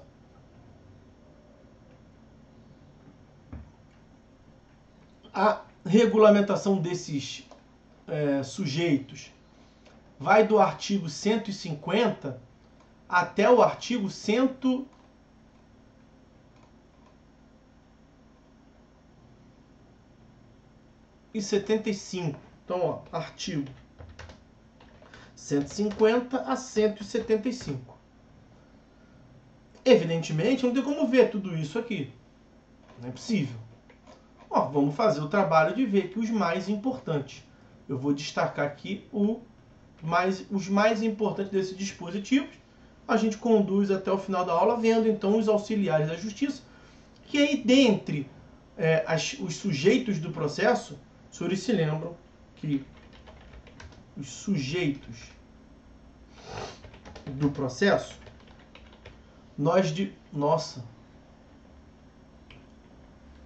para dar uma quebrada, os senhores respirarem aí, eu também. Dentre os sujeitos do processo, nós temos o juízo. 2, as funções essenciais à justiça, MP, defensoria, tal, e as partes. Dentro do juízo, comecei a aula falando disso, mas tinha menos gente, vou recordar aí. Dentro do juízo nós temos o juiz e os auxiliares do juízo. Veja aí, mais chegadinho para vocês. Nós matamos agora o item 1.A, o juiz. Falamos largamente sobre a figura do juiz. Vimos tudo sobre o juiz, poderes e deveres, lá do artigo 139, as características, 140, 141, 143. Chegamos na imparcialidade, 144, 145, 146, 147, 148. Agora, do 149 seguintes do CPC, os auxiliares da justiça. O 149 traz esse rol exemplificativo, para que os senhores tenham uma visão geral. E eu vou apresentar aqui os principais dispositivos dos auxiliares do juiz. Quer ver? Artigo 150.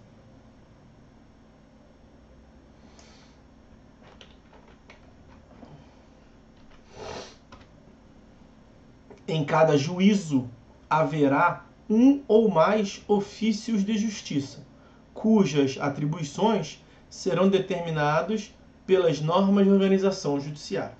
Tem que ter no mínimo um ofícios de justiça. É o cartório.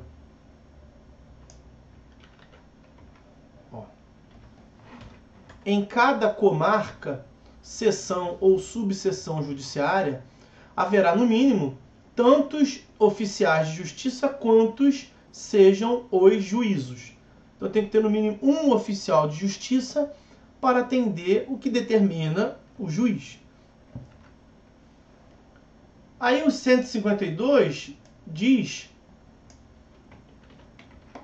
quais são as funções do escrivão ou do chefe de secretaria. Escrivão, Justiça Estadual. Chefe de secretaria, Justiça Federal. A distinção entre eles é essa. São nomenclaturas da lei de regência de cada uma dessas justiças. Aí não vamos ver quais são as hipóteses. Depois os senhores deem uma lida lá, por curiosidade. Na prática vocês verão. Eles são eles são responsáveis pelo cartório do juízo. Tanto que na prática eles são chamados de responsável pelos expedientes. No cartório tem gente pra caramba lá. O chefe é esse senhor. O escrivão, o chefe de secretaria, não, ele é chefe. Então ele é o manager, vamos assim dizer. É isso que os senhores têm que saber nesse momento a respeito deles. O 154 trata do oficial de justiça. Ó, incumbe ao oficial de justiça. Vejam lá as hipóteses. O mais importante é esse inciso segundo aqui.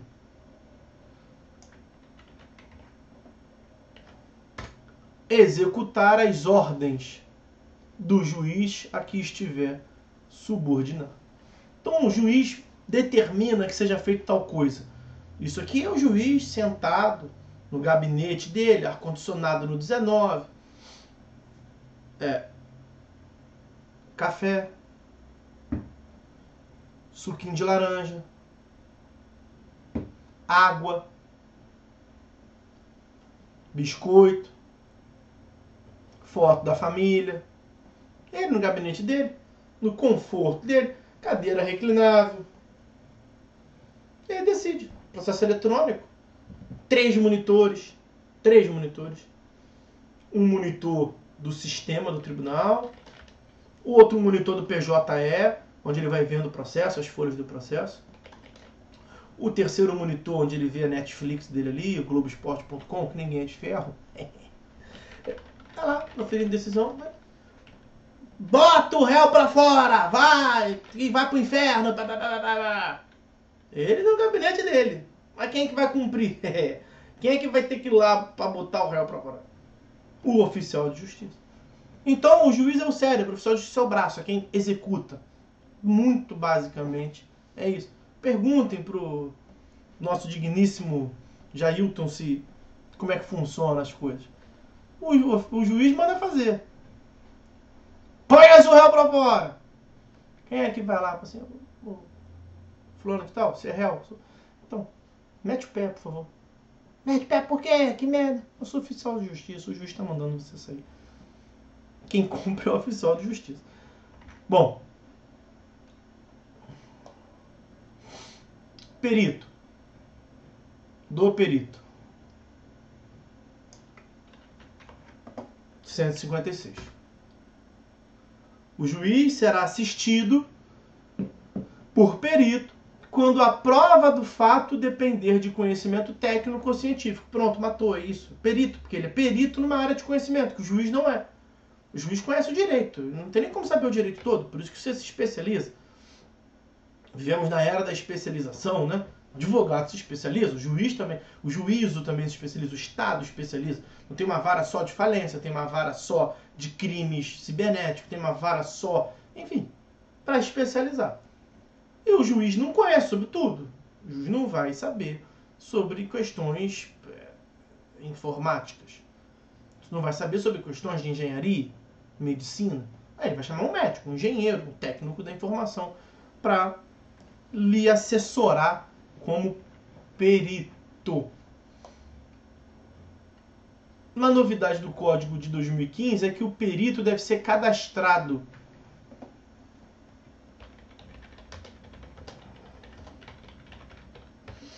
No tribunal. Então, é para dar uma moralidade maior. Como é que era antigamente? Perito era o sobrinho do juiz. Perito era... E aí não tinha tanta questão de impedimento, suspeição, assim. Porque ele não era parte, ele era perito. Agora não, agora o perito tem que ser cadastrado no tribunal. Vai ter que pelo menos mostrar que ele tem conhecimento. Tem uma aferição mínima ali de credibilidade, notório saber. Então não é a Bangu. Estamos na Penha, né? Não estamos em Bangu. Não é a Bangu que qualquer um possa ser perito. Depositário e administrador. Qual é a função do... e o perito é remunerado, né? O perito é remunerado pelas partes. Está trabalhando, né? É um trabalho técnico. São os honorários periciais. Então, o juiz nomeia o Arthur como perito. Primeira coisa que eu tenho que aceitar se eu vou querer ser perito ou não. Não é obrigado. Você se cadastrou no tribunal? Me cadastrei, estou trabalhando. Já estou fazendo perícia em 25 processos, não consigo dar conta. Então o cara pode recusar. Não, se eu estou assoberbado, procura outro, por favor. Como ele só vai aceitar se pagarem? Então, para eu trabalhar como perito, eu cobro 12 mil reais. Tem disso. E aí o juiz vai ter uma discussão. As partes vão falar, tá caro demais. O juiz vai decidir, não, tá caro demais. Não tá não, o valor é esse mesmo. Porque tem lá mais ou menos uma tabela. O perito é engenheiro. O CREA tem mais ou menos lá igual os advogados têm a tabela da OAB, eles têm lá mais ou menos uma tabela estabelecendo o tipo de serviço e o valor médio de mercado. Perito. Aí, inciso 159, o depositário e o administrador. O depositário é quem vai ter a guarda de um bem depositado. A guarda e a conservação de bens penhorados, arrestados, sequestrados ou arrecadados serão confiadas a depositário ou administrador, não dispondo lei de outro modo. Depositário ou depositário é quando é mais bem físico, bem corpóreo, vamos assim dizer, né? Então você apreendeu um carro, vai botar num depósito público, o depositário é responsável. Administrador é quando se apreende cotas de empresa, aí o sujeito vai administrar, mas a lógica é a mesma. Intérprete e tradutor. Agora nós estamos na época em que tudo aparece aí corretamente, que bom. Um intérprete das línguas de sinais, né? Então, olha lá, o juiz nomeará intérprete ou tradutor quando necessário para traduzir documento redigido em língua estrangeira. Então, ele é um tradutor. Ele vai traduzir. Então, você vai juntar ao processo um depoimento que foi colhido na justiça japonesa. E está tudo escrito lá em japonês. Você sabe o que aquilo significa porque te falaram que sabe, porque você nem é versado na língua japonesa. Ou você é descendente de japonês, você sabe o que aquilo está dizendo. Mas o juiz não sabe. Então o juiz vai nomear alguém que é imparcial, porque não vai você, né, traduzir o que aquilo está significando. Você vai dizer que, está dizendo que eu tenho que ganhar a causa, está dizendo que tudo que eu estou falando é verdade. Então, claro que não. Quem vai traduzir é um sujeito indicado pelo juízo. O juiz vai nomear um tradutor para traduzir. Inciso 2. Verter para o português as declarações das partes e das testemunhas que não conhecerem o idioma nacional. Então, lá em cima, no inciso 1 é documento. No inciso 2 pode ser um depoimento de um norueguês. Sei lá, a língua oficial da Noruega. Imagino que seja inglês. Um chinês está prestando depoimento, um chinês, e não sabe falar português, não. Está falando em mandarim. O que adianta a parte nomear como testemunha uma testemunha chinesa que não sabe falar português e botar ela para falar de frente pro juiz? O juiz vai fazer o quê? E esses caras falam gritando, eles se empolgam, o juiz vai falar, pô, baixa a bola aí, tu dentro, porra, não, você tá falando alto pra caramba, então segura a onda. Aí nesse ato vai ter que nomear um tradutor para traduzir.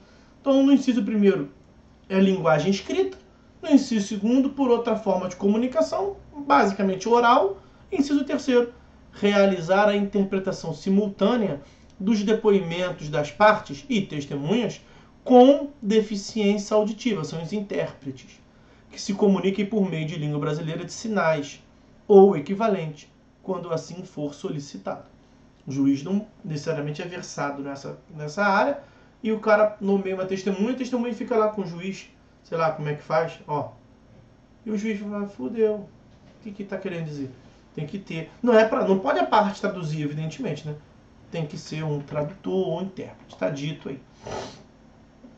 Os mais importantes, os conciliadores e mediadores, dos quais nós já falamos, já fizemos menção em TGP1, quando do estudo dos métodos alternativos de solução de conflitos. Então, conciliadores e mediadores fazem parte, num contexto geral, da tal da justiça multiportas. O acesso à justiça substancial, a era da consensualidade. Consensualidade. Uma justiça baseada no consenso, que é pretensamente, é potencialmente mais efetiva. E quando as próprias partes chegaram à solução da controvérsia, é porque tem uma chance maior daquilo ser efetivado, daquilo ser cumprido. Então há mesmo uma política nacional de enfrentamento dos conflitos baseado na consensualidade, para que não ficamos restritos ao tiro, porrada e bomba, a justiça adjudicada, quando o juiz vai no final decidir na marra. E aí nós falamos do conciliador e do mediador. A diferença entre eles é muito importante, lá os parágrafos 2º e 3º do 165. O conciliador tem uma postura ativa. O conciliador propõe solução. Por quê? Porque a controvérsia que existe entre as partes é esporádica, é eventual. Elas não têm vínculo duradouro, as partes. Já o mediador, ele tem uma postura passiva. Ele não propõe solução. Ele tem que fazer as partes envolvidas chegarem por elas mesmas à solução da controvérsia. Ele não propõe a solução. O mediador, ele só apara as arestas. O mediador, ele é um catalisador de emoções. Ele só tira os maus fluidos, as energias negativas, o que não tem nada a ver com a causa da situação. E faz as partes perceberem o que está dentro da controvérsia e o que não está. E faz as partes estabelecerem a comunicação e aprofundar a controvérsia de modo que cheguem no ponto nevrálgico. De modo que cheguem onde pinçou, sabe? Que dói, tá doendo o dedo aqui, mas na verdade você pinçou a coluna. Ou a acupunturista que chama, sei lá, a acupuntura trabalha com isso. Essa identificação, da onde que pinçou exatamente, vai relaxar como um todo. A mesma questão com o mediador. O mediador, ele não é agressivo, postura ativa. Agressivo no bom sentido, claro. Nem o conciliador pode ser agressivo. Mas ele não pode propor direto, chegar com a solução. Ele não vai resolver. Isso aí, meus amigos, ele vai é como se ele estivesse tratando a febre. Não é para tratar a febre. O mediador não trata a febre. Aquele problema é uma consequência de um problema maior. Aquela controvérsia jurídica é o que está exteriorizado. Então sabe aquela questão que embaixo de uma montanha pode ter ainda, embaixo da terra mais montanha ainda? Quando você pega ali no mar, que você vai ver uma ilha, aquela ilha, na verdade, é uma montanha, né? É um morro, sei lá, um cume, né? Uma manifestação rochosa da geologia, sei lá o nome que se dá. Mas aquilo que você vê para cima do mar é somente o topo. Quando na verdade tem muito mais coisa até o centro da Terra, evidentemente. Aquele processo ali é o iceberg, é uma ilha, um iceberg, é uma ponta só do que o Humberto contribuiu. O iceberg iceberg é uma montanha de gelo. Mas é só o topo, tem muito mais embaixo daquilo. É a mesma coisa, o mediador tem que saber que aquilo que está ali naquele processo, entre partes que tem um vínculo duradouro, exemplo clássico, ex-marido e ex-mulher, que tem filho em comum. Não adianta, filho. Não adianta. Não quero nunca mais ver na minha vida. Vai ver. Vai pro bem da criança, você vai ver. Mesmo que não veja, vai ficar sabendo. O vínculo vai ser eterno, porque vocês vão ser para sempre pai e mãe da mesma criança. Então vai ter sempre um vínculo entre vocês. É bom que se entendam, né? Mas não tem como. Não tem como hoje. Não tem como hoje. Não tem como você sozinha. Tem um profissional que é especializado nisso, que é o mediador. Então o mediador atua suco maracujina, suco de maracujá, bem tranquilo, calma, para um pouquinho, descansa um pouquinho, toma um café. Não fica igual o professor Arthur falando igual a matraca, não. Calma, respira. Pronto, acalmou? Agora vamos conversar. Aí o mediador, vocês vão ser para sempre pai e mãe da mesma criança. Não adianta um querer matar o outro. Então, conta aí, dona moça, o que acontece. Ah, porque ele é um traste, e ele me traiu, e ele não é confiável. O que fará o mediador? Nada de falar que está certo ou que está errado. A questão ali é baixar o giro do motor. Fala, mas veja, longe de querer dizer se está certo ou se está errado, mas é porque isso não tem a ver com a controvérsia aqui. Então vamos deixar isso fora? Vamos deixar isso, como diz para as crianças, vamos deixar isso da salinha para fora? Quando a gente passa pela sala do mediador, acontece uma mágica, que esses problemas, aqui tem um filtro, esses problemas ficam do lado de fora. Aqui nós estamos só querendo resolver quem é que pode exercer melhor a guarda da criança. Então, para evitar que o juiz tenha que decidir na marra lá, vamos nós chegar a uma solução. Eu não estou aqui falando que ele é um bom marido, que ele é um bom companheiro. Fora de questão. A questão aqui é só a gente decidir se ele é um bom pai. Se ele é responsável. Mesma coisa com a mulher. Aí é a vez do cara falar, perdoe que é o que acontece na prática. É uma piranha, não vale, quer saber de nada, me traiu também, ela me traiu primeiro. Essa discussão toda, sabe? Maravilha, de vara de família, essas questões. O que o mediador fará? Mesma coisa, deixa isso fora. Deixa isso fora, filho. Aqui não está sendo discutido o seu vínculo matrimonial com ela. Eu não estou querendo que vocês voltem a ficar juntos. Eu só quero que vocês se tolerem. Que numa festa de aniversário um possa estar presente. Então, a criança vai ter 2 festas de aniversário. Numa festa de um, o outro aparece, vai lá. Porque nós temos que pensar, diz o ECA, no melhor interesse da criança. Não no melhor interesse de vocês. E aí, tá vendo o mediador? Ele não fala com quem tem que ficar a criança. Ele vai tentando fazer as partes perceberem que um pode ser filha da puta, o outro pode ser desgraçado, mas na relação entre eles, marido e mulher. Quem tem condições de ficar? Os senhores já pensaram numa guarda compartilhada? O direito está aí estimulando, porque é o melhor para a criança. A guarda compartilhada. Tem como? Vamos conversar a respeito. Não tem como. Então vamos definir com quem vai ficar a criança. Mas entre a gente aqui. Eu, gente boa, mediador, que estou batendo papo com vocês. E vocês vão chegar à solução. É melhor do que o juiz na marra decidir. Essa é a lógica da conciliação e da mediação. O conciliador ele já é pé na porta. Ó, aqui acho que a solução vai ser tanto. Os senhores querem? Autor, você pediu 100 mil, esquece, filho. Tá? Delirou aqui, hein? Doutor, salvou a mão aqui. 100 mil não vai ganhar. Agora, tá provado aqui, eu acho que esse tipo de dano, pela jurisprudência do tribunal local, uns 30, 40 mil, acho que é algo aceitável. Real, você também nem pensa em falar que não vai pagar nada.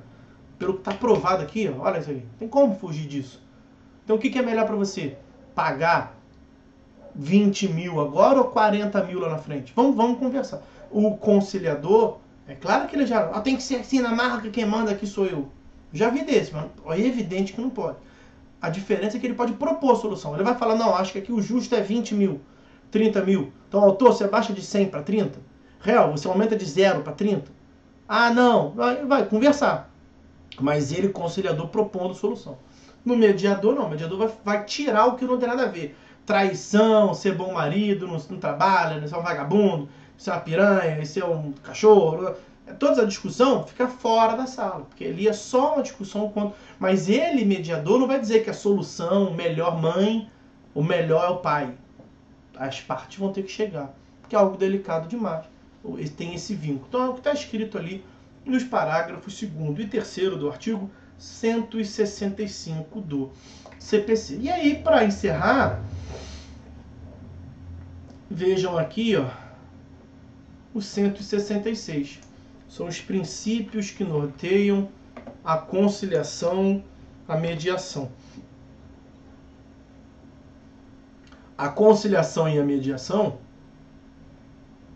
são informadas pelo princípio da independência, não se confunde com a jurisdição tradicional, da imparcialidade, o conciliador e o mediador não podem ser sujeitos parciais. Lembrem-se do artigo 148, que diz, as causas de impedimento e suspeição do juiz aplicam-se também aos auxiliares da justiça, membro do MP, e o conciliador e mediador é auxiliar da justiça. Da autonomia da vontade, então, a parte não é obrigada a fazer nenhuma conciliação ou mediação. Não é obrigada a fazer. Ela pode, no máximo, ser obrigada a participar, porque a lei trata disso, o artigo 334. Nós falaremos sobre isso no próximo período. Processo Civil 1. Mas da parte não é obrigada a fazer, se sujeitar à solução do conciliador ou à proposta da outra parte na mediação. Não, tem a vontade dela, claro, liberdade. Da confidencialidade, isso é importante, o que acontece na audiência de conciliação ou na audiência de mediação morre ali. Então, por isso que não, preferencialmente não é o juiz que faz, conciliador ou mediador. Quer ver? Olha o artigo 3, vou para o 334.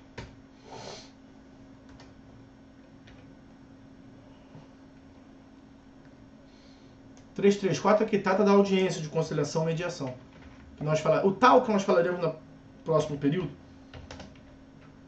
334, parágrafo 1º. O conciliador ou mediador, onde houver, atuará necessariamente na audiência de conciliação. Então, tendo o conciliador, não é para o juiz fazer a conciliação, o conciliador fazer.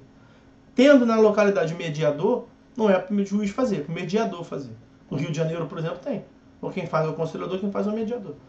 Agora, a lei não pode tratar isso como obrigatório, porque nesse Brasilzão de Deus, nem sempre tem conciliador e mediador em todos os... Imagina no rincão do Nordeste. Pode ser que não tem.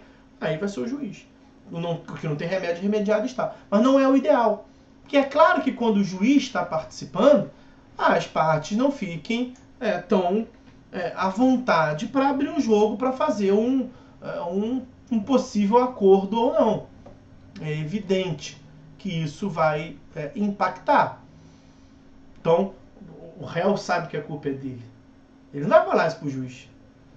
Mas aqui, veja, independência, aqui o momento é outro. Justiça multiportas. Aqui o momento não é do tiro, porra de bomba. Aqui o momento é da conversa, vamos abrir para o diálogo e tal. E aí, lá na conciliação, o conciliador propôs, o conciliador falou, aqui, réu, está aprovado que teve um acidente, que a culpa foi tua. Será que o réu pode falar assim, eu até acho que eu posso ser culpado mesmo pelo acidente. A minha questão como réu é que eu não quero pagar os 100 mil que ele pediu. Então, se ele baixar, tem jogo. Veja, para baixar, guarda. A lei estimula. E se no final não der certo? E se no final não chegar ao acordo? O réu admitiu culpa, falou que paga 20. O autor falou que não abaixa de 100 de jeito nenhum. O máximo que ele chega é 80. O réu fala, não, eu não tenho como pagar, então eu vou discutir. O que o conciliador vai falar para o juiz? Excelência, tentei fazer o acordo, não deu certo. Ponto, parágrafo. O conciliador não vai falar o que o réu disse, deixou de dizer, o autor também. Imagina que o autor ali tem que falar, eu acho que eu estava mesmo em alta velocidade também. Nada disso vai ser reduzido a termo. É assim, tentei a conciliação, deu certo. Deu certo dessa forma. O réu vai pagar tanto, ele vai especificar quando ele consegue a autocomposição. Qual foi o acordo que chegou. Inverso. Tentei a conciliação, deu ruim. Ponto, parágrafo. Folha em branco. O que é isso? Confidencialidade. O que acontece ali é tipo Vegas. Audiência de conciliação e mediação é Vegas. O que acontece em Vegas não morre em Vegas. O que acontece na conciliação e mediação morre ali. Não é para se externalizar aquilo. Há uma confidência. E veja, mesmo se o juiz não pode ir lá na frente chamar o conciliador para prestar testemunho, não. Porque ele tem dever de sigilo por lei, ele não pode falar. Não pode nem o juiz mandar ele falar, ele não pode falar. A própria lei está garantindo ele. Tem um dispositivo que trata disso depois. Então, confidencialidade, que é muito importante. Já é difícil se obter uma autocomposição. se o que as partes falassem ali fosse depor contra ela e que não ia ter jeito de chance nenhum. Então o conciliador já começa dizendo isso, o mediador também. Fiquem à vontade para abrir o jogo, podem falar, não está sendo gravado, eu não vou falar nada. O que acontecer aqui, morre aqui. Da oralidade, audiência oral, audiência para prática de atos orais. Da informalidade, da decisão informada. Então, informalidade não é o conciliador e o mediador não são juiz, não é para ficar togado, não é para usar a toga, e nem é para ficar de linguajar, é para se aproximar das partes. Então a informalidade é para que as partes tenham confiança nele, para que se aproxime, para ter uma chance maior de autocomposição. Decisão informada, um mínimo de fundamentação. Então a decisão que ele tomou, as partes têm que, por exemplo, ter ciência de tudo que está acontecendo, um consentimento informado, e a atuação, quando ele conseguir chegar à autocomposição, ele vai delimitar aquilo ali. A técnica que foi utilizada, como é que se desenvolveu para chegar e qual foi o acordo que chegou. Não chegou a acordo nenhum, excelência, tentei, técnica tal, não deu certo, vai contigo aí. Batata quente, comigo não tá. Eu, conciliador, tentei, não deu certo. Mas ele não vai esmiuçar. Então, essa decisão informada é temperada pela confidencialidade. Não deu certo, ele não vai esmiuçar o que as partes disseram. Aí tá visto aí, então, o conciliador ou o mediador. Os outros dispositivos vão basicamente dizer que as partes podem escolher conciliador e mediador privado, sem ser cadastrado.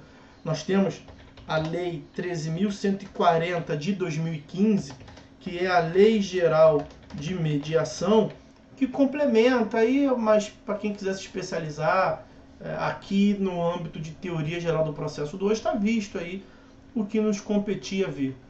E o próximo tópico, já começando o item 2, as funções essenciais. Funções essenciais à justiça, à administração da justiça. Nós falaremos do Ministério Público, falaremos da Defensoria Pública e falaremos da advocacia. Advocacia que pode ser pública ou privada. Então, 2.1, 2.2, 2.3. Item 2.1 é o Ministério Público. E aí, do Ministério Público, artigo 176 do CPC, só que, como os senhores conseguem ver pela transcorrer do horário, não adianta começar agora. Então nós falaremos do Ministério Público na próxima aula. Para quem quiser efetuar a leitura, tá aí 176 e seguintes do CPC. Nós temos a LOMP, Lei Orgânica Nacional do Ministério Público, é a Lei 8.625, 93, salvo engano, Lei 8625 de 93, e mais importante do que tudo isso, está na Constituição Federal, no artigo 127 e seguintes. O Ministério Público, nós falaremos sobre tudo isto na próxima aula, tá certo? Bom, é isso então. Fazer só uma recordação aqui rapidinho, tem bastante gente ainda aí, já agradecendo a presença de vocês até o final da aula. Mas na semana passada, algumas aulas que eu gravei ficaram sem áudio. Já identifiquei, já corrigi. Então, se eu não coloquei a aula passada para vocês, foi por conta disso, que está sem áudio, tá? Vamos ver como é que vai ficar essa gravação. Ficando tudo bem, eu vou disponibilizar para os senhores. Não sei se na turma de vocês eu botei ou não. São várias turmas e aí fico meio perdido quanto a isso, tá? Então é isso. No mais, não tem mais. Acabou, tá visto. PT, saudações. O trabalho vai até a última... É isso. Tem razão. Bem colocado. Trabalha para ser entregue até dia 12 de maio, né? Que também responde pelo nome de próxima terça-feira. E nós combinamos que é para fazer um resumo de toda a matéria até a última aula. E a última aula realmente é essa. Eu não tinha nem me ligado isso, Paloma, que é bem que você falou. Então é isso. O trabalho vai desde o começo da disciplina, a evolução histórica do processo, até as funções essenciais, tirando as funções essenciais. Então, até o que nós vimos até esse momento final, há 5 minutos atrás. Valeu, Paloma, bem lembrado, obrigado, é isso mesmo. Alguém mais? Alguma consideração mais? Sendo só isso, vamos ficando por aqui.